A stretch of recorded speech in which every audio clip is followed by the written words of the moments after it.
Coach Power Show is brought to you by Kentucky Land Company of Irvington. If you're looking for a little slice of heaven to plant your flag and call your own, give them a call at 270-547-4222 or check out their webpage at ky-land.com. Hello, Green Wave Nation, and welcome back to another week of the Coach Power Show. This week on the Senior Spotlight, we got two returners. Welcome back to the show, Mr. Wyatt Raney and Mr. Dylan Tucker. How y'all doing today? Amazing. Doing great. I guess we'll start off kind of easy. We won't go down the same questions we asked you before. In your free time, when you're not at football, you're not at school, what are we doing? I'm a big outdoors guy. You know, every Saturday, I woke up after our football games, watch a little film. But you're always gonna see me at either lake or pond. I'm fishing 24/7. But you know, weather's getting a little colder. The bass ain't biting. It's deer season now, so you'll find me in the woods with my orange on, out there chasing big old buck. Nice. I do like to hunt a lot. This Saturday is actually opening day gun, so I'm gonna probably be out there out in the woods trying to get me a deer. I like to fish, and then I like to go on the weekends and I bowl and I hang out with my girlfriend. What's your highest score in bowling? I got a 209. Nice. He's the newest member of the bowling team. Yeah. You gonna be the kingpin? Yeah. I gotta ask you, when it comes to hunting, fishing, who's better, you all or your dads? Gotta be the dads. You know, they're only like 50, 60 years old. I mean, they're getting up there in age big time. They got a lot of hunting stories and a lot of hunting experience, so they know the game a lot better than we do. My dad always tells me it's a perfect place for him to just go and forget about everything. He has a lot of patience, I'll say that. So y'all can take them on the football field, but not in the woods. Oh, yeah. We're still waiting for that pancake. Oh, it's coming. There will be a video released soon on all platforms, Facebook, Instagram, YouTube. It's coming. Get me down there. I want to film it. No, pay back to your dad for back when we played. Oh, it's ESPN Plus, live, anything. It's going to be on TV.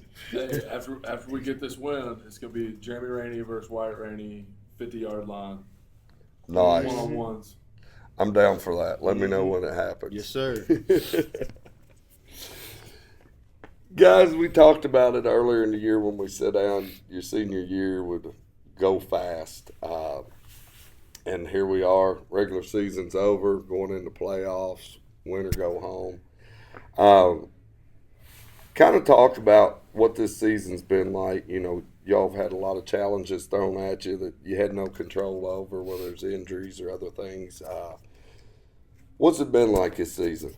I mean, it's definitely been a challenge. You know, football, there's always an injury battle. You know, you got two of our starting linemen out, Jesse Bevan and Backer Robinson. They both got concussions, and I mean, Jesse broke his leg, so missing two of your big guys up front, that's a big pain. But and then our defensive coordinator, Coach Willie, broke his leg during practice, and we had to switch our defense up 2 or 3 times. So no defense is going to take it easy to that. You know, switch your defense up 2 or 3 times. That's a lot of learning to do and not a lot of time. So that was difficult. Yeah, like you said, I feel like there's been a lot of injuries this year. It's just I don't know what it's been. Every single before practice starts there, we have a tent down there with our trainer. It just seems like more people would go there every day. Like you said, Backer and Jesse. Obviously, those are my 2 guards. I love them guys. I mean, I feel like they left me out there to die by myself. You know, they were the only ones last year back with me. So. Well, and kind of talk about, you know, through all that, I don't think you foresaw being running quarterback at times this year coming into the season, but you know you just got to adapt, and you know, like Coach says, next man up. And I don't think for people out there that haven't been inside this, you know, they see the running back or they see the quarterback did this, but with you sitting, not only being a running back, but then taking snaps as a quarterback, you know, and with Dylan being the center. Kind of talk about what it means outside of anything you can and can't do, what these guys mean to you. I mean, it's got to be the world. You know, those guys are my other half. You know, every play starts with the center snapping the ball, so you can't even get the play off without your line. But, you know, as a running back, long runs, short runs, no runs, I mean, I can't do my job without them at all. And as a quarterback, especially, not just having the run threat, but, dropping back and, seeing them guys up there fighting for me, I mean, it just develops a deeper level of appreciation for you. But, yeah, just both those positions, you got to have a good line to perform at all. And so just playing both those positions, it just really made me appreciate my line on a deeper level. Yeah. And Dylan, you're center, so you've got your hand on the ball before anybody does, regardless of play call. It all starts with you, and then everything fires after that. What's it mean to you to be up there in front for all these guys, whether it's a pass play or run play, with your role of being there for that front line? It's really just I go out there. I mean, obviously, we are the one of the main reasons why we score touchdowns or plays go good. So I really go out there. I just try my hardest every play, knowing if I block my guy, there's a 10% or a however much percent more we can get a touchdown. I just think about that every play. Yeah. If I do my job, we'll score a touchdown.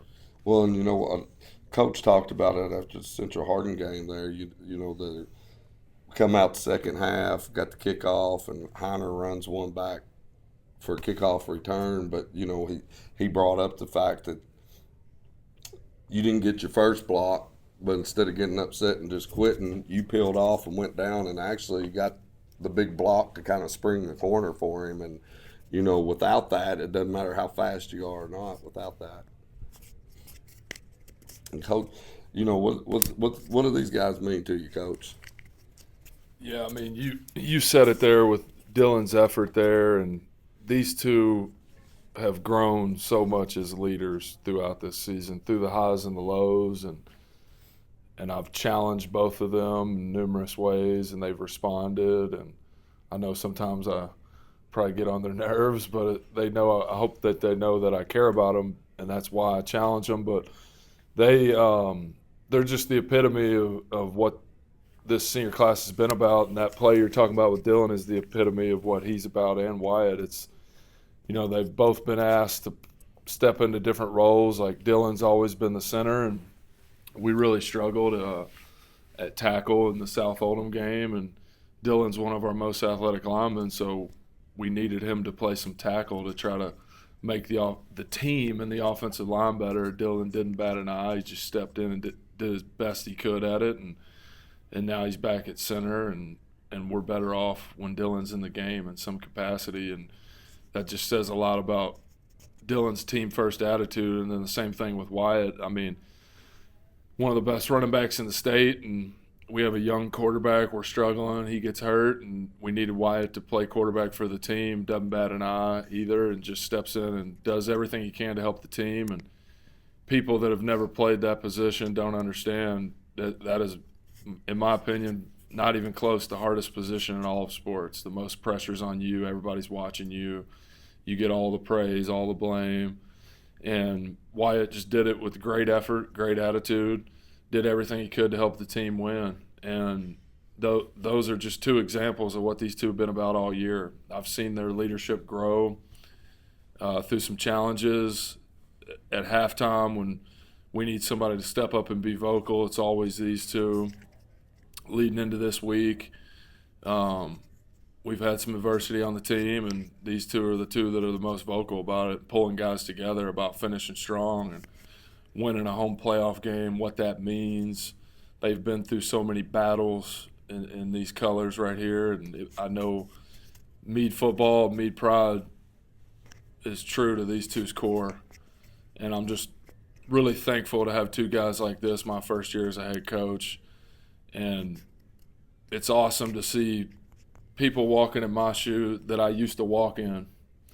And I just love these guys, care about them so much because of what they mean to this team, the leadership they've shown all year, and I know to their core they're Meade pride, and they'll have my respect forever. Yeah.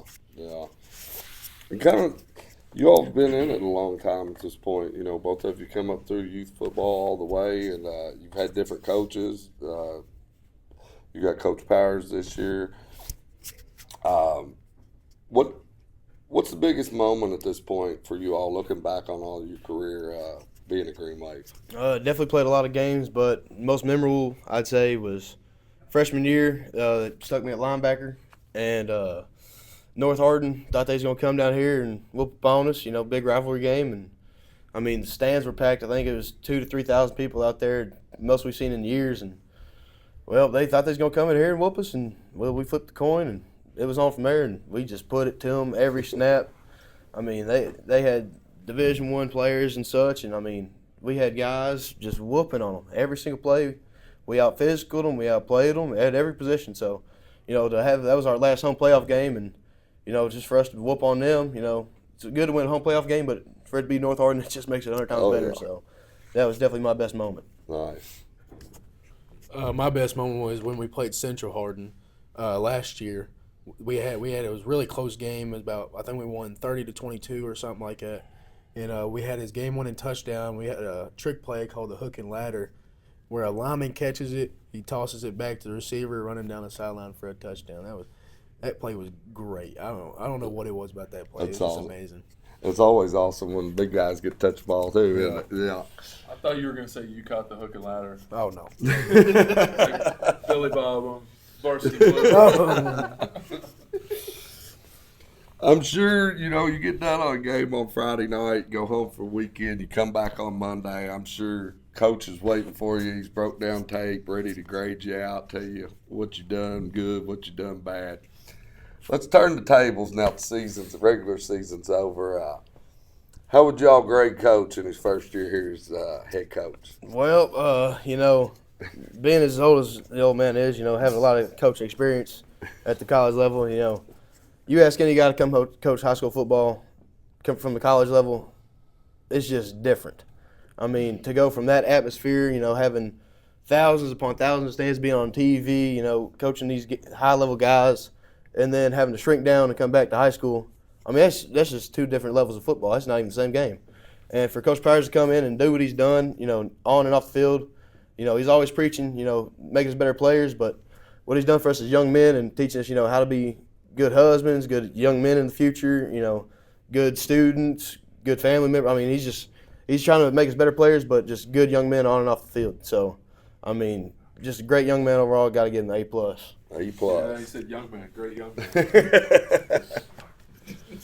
There's a lot of people that play football that just play it. They don't think that you need to get held to a high standard on everything you do. But Coach Power, he definitely makes sure we're doing things right. Not even on the field, just off the field, being great young men. I'd say probably an A to an A+ for a coach, especially coming from the college level, like Wyatt said. It's a big change coming from college. All those people watching, like I said, on TV. And then you just come to high school football on Friday night lights, and it's a big difference. So both giving him passing grades. Yeah. Can either one of you give me your best Coach Powers impersonation? I think I can give it a shot here. Once I'm ready. All right. Look, guys, I love you. I'm not going to lie to you. If you don't want to be here, there's a door. There's a door. You can see you later. But I'm not going to stand up here and I'm not going to preach, but guys, it comes down to one or two things. Do you want it or do you not? And, we get down on that field, nothing else matters. You got stuff going on in the classroom, outside of football, it don't matter. You just got to, self-evaluate. Do you want it or not, young men? You just wake up on Saturday. Seniors run out of time. Seniors, you wake up on Saturday, and, win or lose, did you want it or not? So, just get in there and break it down. Break it down, guys. Break it down. What was that grade, Coach? A+. Good times. Well, guys, we appreciate you taking out time and coming back hanging out with us again today. And we wish you the best of luck tomorrow night. And go get that first round win so I can come back again next week and do this all over again. And y'all can keep rolling on. And good luck. And good luck in all you do. Thank you. Roll Green Wave. We will be right back. Welcome back to the Coach Power Show. How you doing, Coach? Good. Well, we knew it'd go fast, like we talked with the seniors, but I know it and you know it because we've been there before, but unfortunately, they now know it too. It just goes so quick, but the season's over, regular season, now it's win or go home. Coming off the Bullitt East week, now it's turn your focus to Henderson County. Coming out of that game last week, what's kind of been the focus coming into this week to get ready? Yeah, just All bus riders, please release all bus riders. just been focused on the things we need to improve on and things we did well. I mean, Bullitt East is a well-established program that prides himself on running the football, and we did an unbelievable job stopping the run. I think we held them to 57 rushing yards. That's great effort by our interior box, and we had some missed assignments in the secondary due to lack of communication, and that's something we've definitely got to focus on this week and improve, and some special teams mistakes that really hurt us, and that's been the focus this week is not letting Meade County beat Meade County, but also focusing on and harping on the things we did well that are going to serve us well tomorrow night. So the focus has been continuing to improve like it has been all year, challenging our seniors to be leaders and understand that this could be your last football game, and